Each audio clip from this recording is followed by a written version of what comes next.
First stop of the day, Half Hitch Brewing Company in Cochrane. Professional beer taster, Fedor. So the road trip I'd planned got cancelled. Unfortunately, I'm gonna lose out on my hotel room. Me and Fedor are on a brewery tour today, but hopefully everything will work out with the deal I'm making out, picking up tomorrow. Not gonna say anything yet until it's in my hands. But so far this has been a shit show trying to get the project that I'm looking for. Meantime, Half Hitch Brewing. Just gonna get a snack to get first, try out some beers. You gonna try the sour? I think this is the sour. No? Which one's the sour? It's all mystery. Yeah. Is it sour like candy sour? Too bad. No? I like the ginger. Gonna try this one.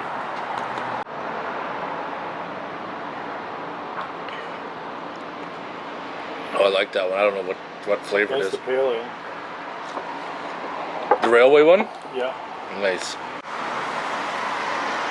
That wasp or hornet is checking out my beer. He's gonna get liquored. Just freaking liquored and pass out somewhere. Your beer. That one's really light. Yeah, that one is really light. This must be the Fire and Fury. That's got some bite to it for sure. And this one must be Farmer's Daughter. Oh. Hey, that's what I call serious nachos. Holy smoke! It's ever bad today. Yesterday we hit a record in Calgary of 98 degrees Fahrenheit, which is insane for here. We did make it out to Half Hitch Brewery. We did go to the rec room after that, and we went to Caravel Brewery, but it was just too hot to take out the camera. But now everything is set to pick up what I was supposed to be getting. So I was supposed to be going on a trip to Castlegar on Friday, but last minute, we'll discuss that later. Make sure trailer lights work. All right. I just got to go get fuel, pick up Fedor, and then head on a 2-hour drive to get what I've been looking for a long time. I can't say yet, because if I say it, it ruins the whole trip. So, anyways, anybody that's local in Calgary, who likes to go check out breweries, I highly recommend to drive out to Cochrane to visit Half Hitch Brewery. The food is good. The nachos were by far the best nachos I ever had in my life. The waitresses were cute. That being said, that doesn't mean go there and creep them out, because nobody likes that stuff. Be respectful. And yeah, that brewery has got some character to it. I really liked it. I'd definitely go back there again. Yesterday's trip, we were supposed to go there, and then there was a meadery in Water Valley, but that place had opened to Saturday, so we had to change of plans, because otherwise we were going to hit that, then hit the old college, because the old college has a brewery there as well, and everything just got screwed up. So now we're on a road trip again, and pretty soon you're going to see what is going to change this channel. Look at that old classic on the road. Late 60s, early 70s Chevy pickup. Beautiful. Or should I say GMC? I have no idea. It's like an El Camino. 57 Ford El Camino, maybe? Yeah. That is so badass. The fuck is this guy got going on here, eh? Oh, that's sketchy as fuck. Not even proper straps, just use rope. Alright, the deal has gone through. Just heading back home now. Once we get home, gonna have fun offloading it. And then you guys are gonna see what I purchased for the next project. Smoke everywhere for as far as the eye can see. Another hour, we'll be home.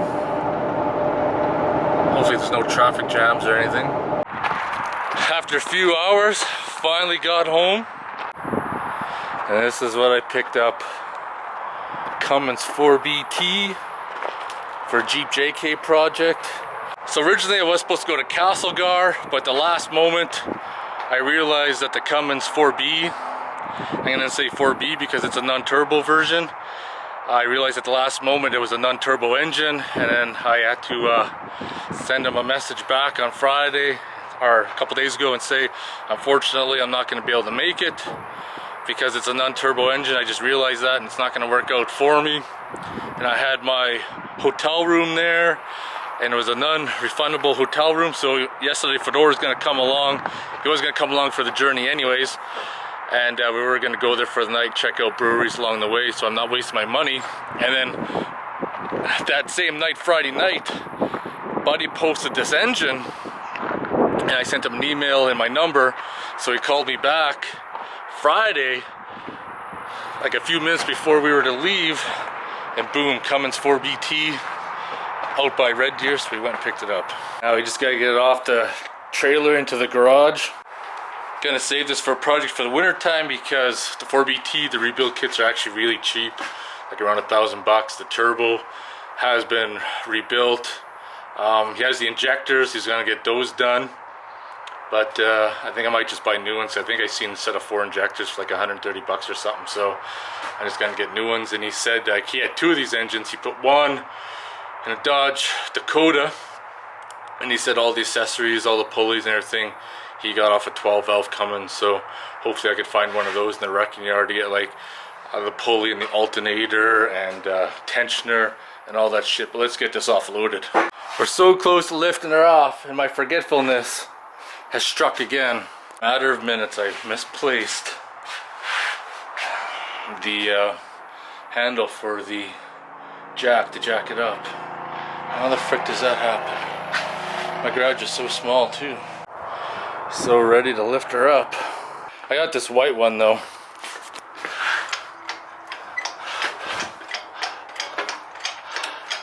I'll get some lift out of this one.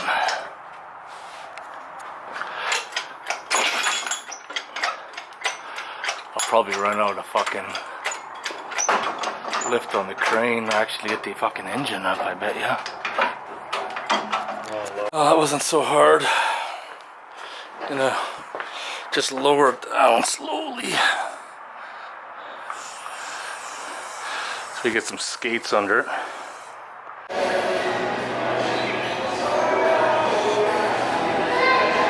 Door. It's a good day. Yeah, buddy.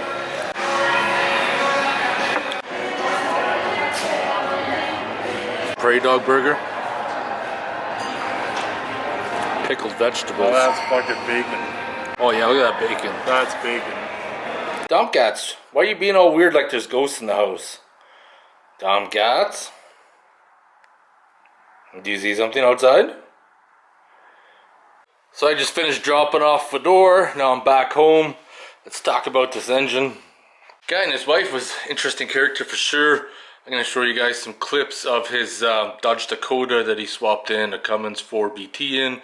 I just took some quick video when I was out there so I could look at and have a reference to how possibly the engine's going to get set up. So that's why I went with this stuff, right? I think I would simplify this too. The airbox? Man, that fits in there beautifully. And I did my own exhaust, so I made some adapters. I wasn't sure what size. It's all just body work, really. Yeah. The rest of it mechanically is okay. I think 7 is more of a... Even when it... I am missing a thermostat housing and the housing for right there as well. Apparently those will interchange from a 12 valve. Pretty sure I could find some parts for that, plus the accessory pulleys. I like to get the alternator and the alternator bracket. If I get a Jeep with AC, I'm gonna have to figure that out as well. Turbo's been rebuilt, but we're gonna go through that again. I need to find some information on this power steering vacuum pump. See if I can rebuild that. This is the adapter plate, model number 3912184. I'm gonna have to do some research, or if somebody knows if I can adapt that adapter plate to use with a JK manual transmission or even an auto. If someone knows, let me know. We're gonna look at rebuilding this in the winter time, possibly getting the head done as well. Try to track down some parts. So at this point, I'm not sure if the overland trailer is going to get built. I think once my Jeep TJ comes in and we freshen up the engine and do a bunch of work to that and start working on this, I think this will probably carry us over to springtime. I have a budget to find a JK, preferably looking for a manual. I'm not sure how much or how hard it would be to convert an automatic. I'm looking at 2007 to 2010 JK 4-door. My budget is $12,000 maximum to buy one, so something with the maximum amount of mileage or highest mileage, probably most likely going to shop around at auctions, because it doesn't matter if it doesn't run, it doesn't matter if there's problems with the differentials, because all that shit's going to get rebuilt. We're going to rebuild it, and most likely probably won't even be able to use those axles anyways. Maybe not at first, but I think eventually I'd like to swap them over to Dana 60s. Now the guy I bought it off of, like I said, it's a Dakota, I'm gonna say like a 90s, and he's got Dana 60s under it that he's had modified and shortened, and he'll probably sell that in a year or two. So I kept his number. I'm gonna send him a message, because after my JK is built, I want to build another TJ. I want to sell my TJ eventually. I want to get another one, but I want to get a manual, and I'd like to do like a TDI swap in it or something. But if I could pick up his, it's got the Cummins engine, the transmission's already adapted to it, you know, he's got the axles already modified. I'm pretty sure I could take the axles and put them underneath a TJ. They'll probably be pretty close to the same width.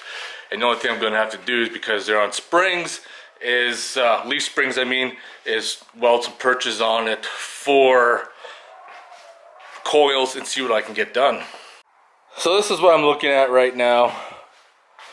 What's nice is that I was thinking about, once I got one, was to do the heater grid right there, but I got the block heater, so I may look at doing the heater grid. Besides that, it's got that plate right there.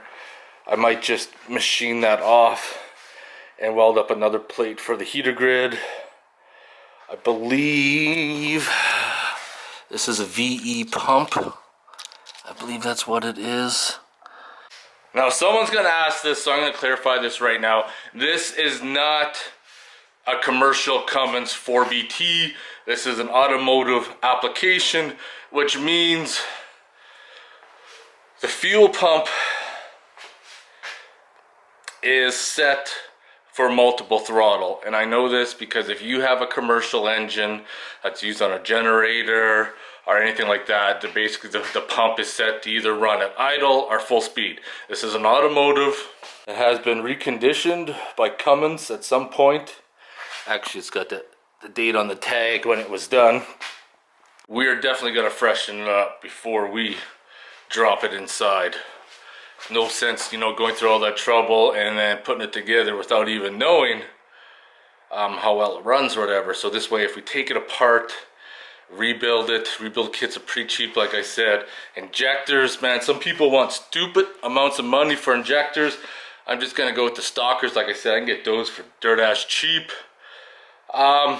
And then just get it going. And then after the build is done, and then look at modifying it, you know, building it up, this and that. But one thing, like anything, once you start building an engine for performance, the longevity of the engine also decreases as well, because you start to punish the engine.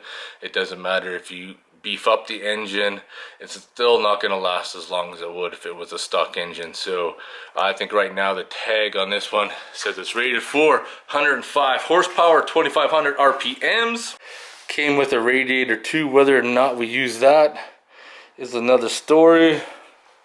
Kind of wish it came with the housing, but it is what it is. It says fan parts. We'll need to look for a fan as well for this bad boy. Who knows, maybe I'll start finding these engines and hoarding them and rebuilding them and reselling them. I think I would probably do alright on that if I get the engines for a good enough price. I think it's motherfucking beer time now.